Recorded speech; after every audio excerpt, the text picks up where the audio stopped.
Hey guys, I'm Ricky. Welcome back to my channel. Just a friendly reminder, I am posting new videos every single day of the week. So make sure you like, subscribe, hang in for the ride. So this is another story time. It's when I went to Italy with my friend Ludwig. This is actually one of my hostel stories. So when I was living in London, every year I had to find a new accommodation, but I was usually staying at Chapter Portobello. But this time I wanted to move out and live with a friend. And the same friend that I was trying to get with, he was being so sus, and literally right as I got on a plane to head back to London from my home state of Oregon, he told me like, yeah, I'm not gonna be able to move in with you. And I'm like, you've been pushing this deadline for weeks, and now you're telling me right before I get on a plane. I don't know why I'm still friends with Martin, because he and it's so funny because he was saying the same thing to another friend and then canceled on him. So he's playing us both, but there's no need to play us both. I don't know. It turns out like we weren't going to be able to move in with each other, and I was so frustrated because I was like, I do not have housing secured. So fortunately I was able to go to back to Chapter Portobello, which is like the student accommodation for international students. Fortunately I was able to go back to them, but they said that they wouldn't be able to have a room for me for like a couple of weeks, like 2 weeks I think at the most. And so what I had to do was stay at a hostel in London, in Elephant Castle, and that's where I met my friend Ludwig, who's from Germany. Like, we bonded super well. He's like such a cool guy. And then fast forward a few years post-pandemic, well, kind of post-pandemic, we start talking again, and we arrange this trip to go to Italy together, to Naples, or Napoli, as the Italians would say. I planned this trip so perfectly. Like, it all worked out well because this was about April time, and so I was like Mr. International, Mr. Worldwide. I had gone to the Netherlands to visit a friend for 5 days in The Hague, which was so wonderful. Shout out Alex, love you, man. And then I went back to London because I had like 2 days of classes that I couldn't miss. I needed to attend, and so I went back to London and then celebrated 420, at Hyde Park. It's so funny. I'm a 420 fanatic. A lot of my friends are as well. And so like it's so funny because I gathered everyone to Hyde Park. Like, if you don't know, Hyde Park is this giant park in the middle of London, and every 420 like everyone goes there and like tokes up exactly at 420. The rest of the day, the tube system, the underground, the subways reek of the Zaza. But it's fun. It's when London is at its greenest. So I wasn't able to be there for full time. I was only able to be there for like 30-40 minutes, and then I dashed off to catch a flight to Naples. And so I took a flight to Naples, and I arrived. I have been on trips where people are a bit too flaky for comfort. I did trust Ludwig. I did trust him to be there. I was the one who was a little bit later than expected, I think. But we were staying at this hostel that one of his friends had recommended us. I can't remember the name, but I had a great time. This was a really like social hostel, and we made good friends with these French girls, Spanish girls. There's this one girl who's French. She speaks both French, Spanish, English. She's probably a fourth language in there. She was so talented and lovely, and we like got on very well. And us, along with a few other people, would go out every night, drinking and like making food for each other. Like, there were so many pasta dishes that we all took turns, and we'd order like €5 pizza, the best type of pizza ever. Comes from Naples. The tomato sauce is rich and strong and vibrant. The dough is just perfectly even. It's not the dough is not overbearing like it is in the United States. And the cheese, the mozzarella, it's so good, so good. It's so good, but I'm like allergic to all of that stuff. So I was my taste buds were happy, but my insides were begging for mercy. The only downside during that time is I had a girlfriend at the time, and her what should I say? I had a girlfriend at the time, and I told her beforehand, if I'm not talking immediately, if I'm not responding immediately, it's not because like I feel some type of way or I'm off doing something nefarious. It's that I'm just wanting to be in the moment. I want to be with the people I'm physically with. And so I was thinking like, oh my gosh, you would be such a good boyfriend, Ricky, if you bring her on to your close friend story. So I brought her on to my close friend story, taking videos of all of us being drunk and having fun, and she got really pissed. She kind of, when we talked on the phone, and she just went off on me, accusing me of essentially cheating, which is not who I am. That whole experience kind of made some stuff a little tricky, but that Casiana, that's another story for another time. I love Naples, but the air is so polluted, and it's so humid there. I couldn't. It was like a give and take, because you want to go out sightseeing, and that's what Ludwig and I did, and took lots of photos. I hope to be able to like share them here somewhere, maybe at the end. Yeah, we were in Naples for a few days, and then we went to we took a ferry to Procida, which is this island just off the coast of Naples, and we were there for a couple of nights. It's such a beautiful island, and it's such a walkable island. We were able to just land on the port, and we walked our way through these like beautiful like small roaded neighborhoods that stretched out to farmlands, and then there were fruit trees everywhere, specifically lemon trees. And then there would just be baskets of lemons, like near the driveway or a mailbox with a sign, just like take some. And so we took some lemons. I think we also took some oranges, and we were just like sucking on that fruit as we were walking by. And then there's this beautiful beach that, when the sunset, was just glowing with an orange hue, and it was so tranquil. And so we stayed at this like bed and breakfast by the beach, and it was awesome. It's so I don't want to like paint it as perfect, because my friend Ludwig, he's not very fluent in English, so it took a little bit longer to like communicate with each other. I had to definitely do a lot more listening. I also have to slow down, not like in like, oh, can you understand me? No, I just had to slow down how fast I was speaking. But the good thing is American accents, American dialects usually are more audible than the British ones. I've been told this. I remember on my first days in class at uni, I had this teacher who I despise. He was like one of the heads of school. He was teaching class, and he's from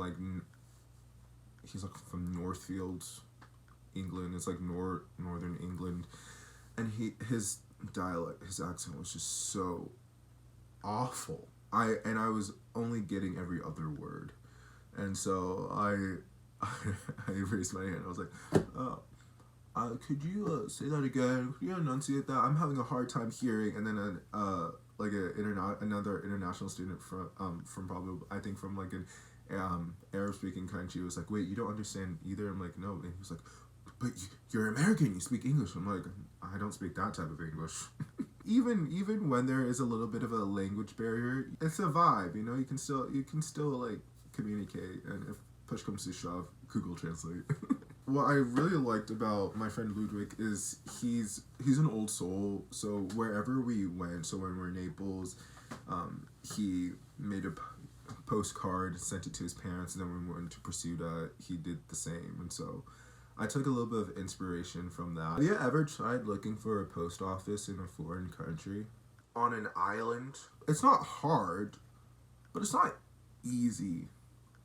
especially when they don't really not really fluent in English. But hey, no, I know, no, I'm in their country, so. After a couple of nights, we then take the ferry back to Naples. Ludwig had to go back for his classes sooner, on that day.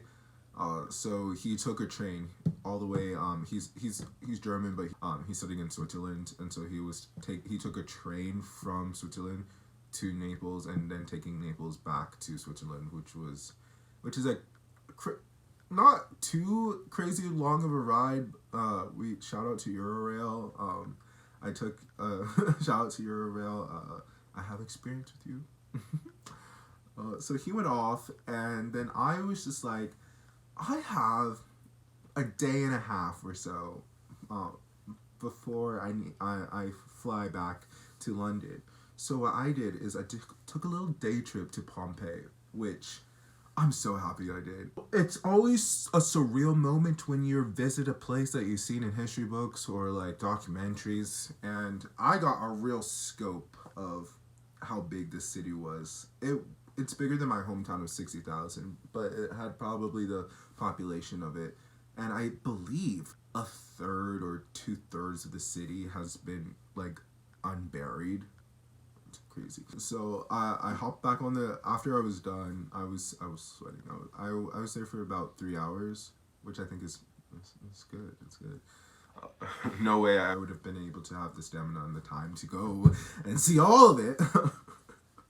So I hop back on a train. I go back to Naples, and I get to stay at the same hostel I was staying at with Ludwig for one more night. Met up with some of the friends that we made. I got so guys, it got so bad. I got so wasted. It was such a great night, but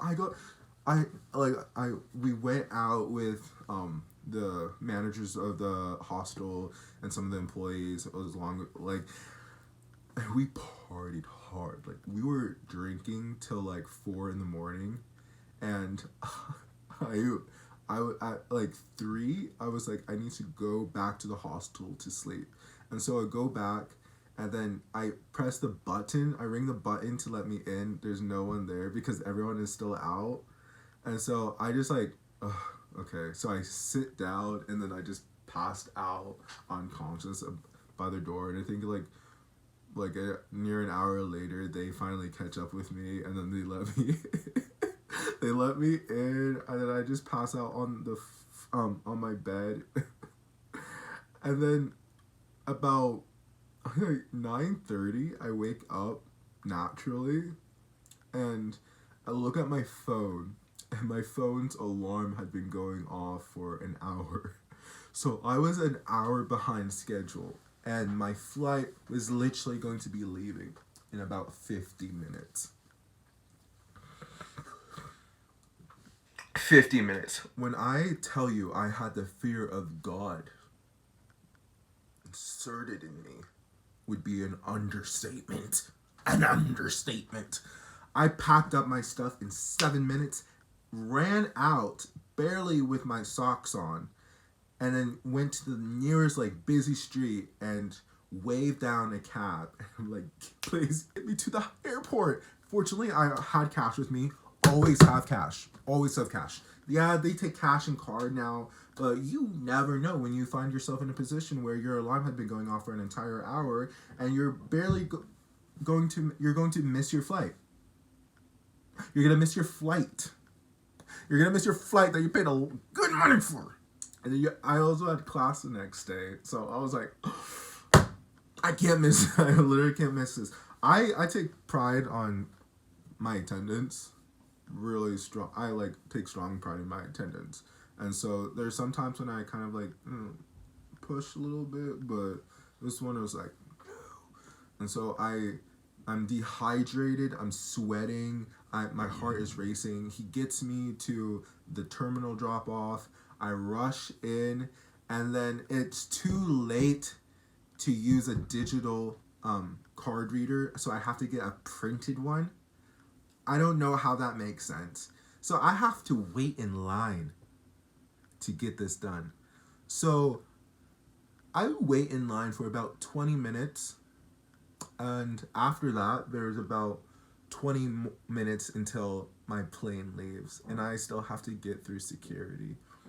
The place where I got my ticket was down below, and then I take like an escalator up, and then go through all of the off-duty shops and restaurants. I grabbed like some food and water because I was literally dying. Like the only thing in my system was gluten and sweat. Yeah, toxins. Got to the security. Fortunately, it was very efficient. So thank you so much to Naples airport security. Like, you guys are so good. I make it to my gate, and I'm like, oh. So I sit down. I'm like, okay, they're gonna start. They haven't opened the door yet. They're gonna open it up in like literally 3 minutes. So I was like, okay, now I can start calming down. Now I can start hydrating, eating, and taking these wet wipes and making myself smell a little bit better because I was not able to have a shower. Flying, like, in the condition I was in was not ideal. But so I get there, and then I'm feeling all calm and stuff, and then on the intercom they say, oh, the flight to London is delayed, mechanical issues with the plane. So I was like, oh.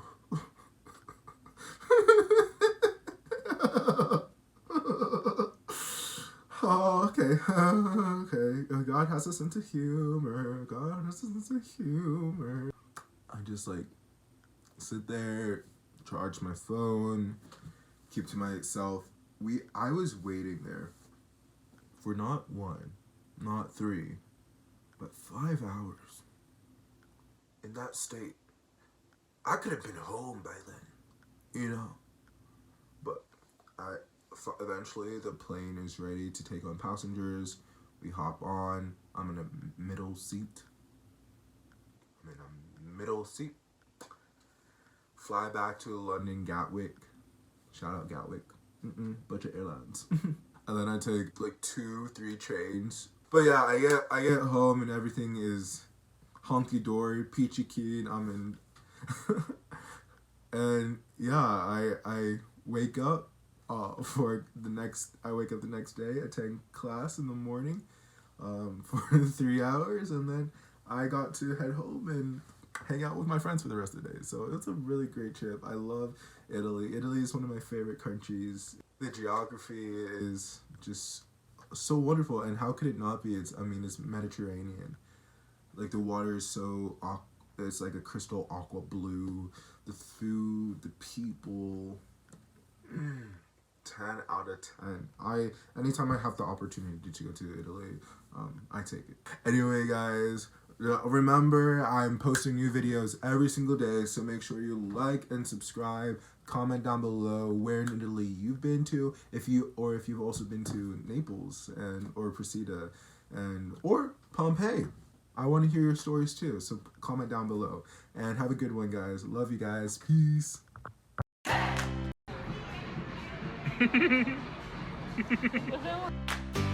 Salut.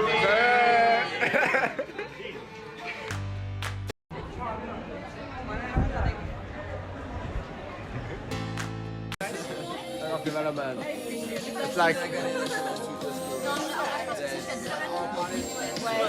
Ouais, il y a moyen que mon estomac me... Whatever. Okay, so I disconnect myself.